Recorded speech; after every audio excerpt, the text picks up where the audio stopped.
bilməyimiz və bir sıra tarixi hadisələri xatırlamağımız, xatırlatmağımız həm dini mövzularda, həm öz xalqımıza, tariximizə aid olan mövzularda ən önəmli məsələlərdəndir. Bildiyimiz kimi, bugünlər aprel döyüşlərinin ildönümü qeyd olunur və aprel döyüşləri bizim tariximizin ən uca zirvələrindən biridir. Çünki 94-cü il atəşkəs imzalanandan sonra 2016-cı ilin aprel döyüşlərində demək olar ki, 2016-cı ilin aprel döyüşlərinə qədər geniş miqyaslı bizim düşmənimizlə mübarizəmiz olmamışdı.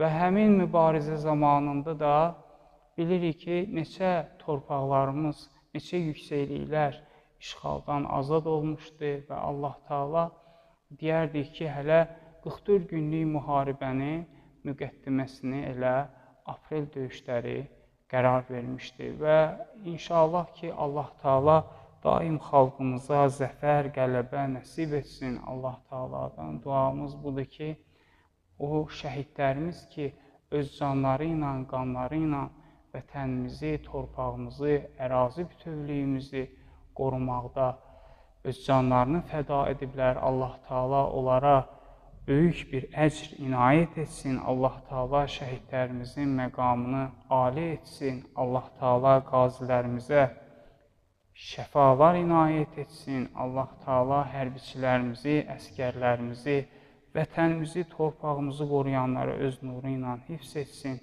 Allah Teala bizim ölkəmizdə, dünyanın hər bir yerində sülh və əmin-amanlıq bərqərar etsin. Allah Teala xalqımızın, dinimizin düşmənlərini məhv-nabud etsin.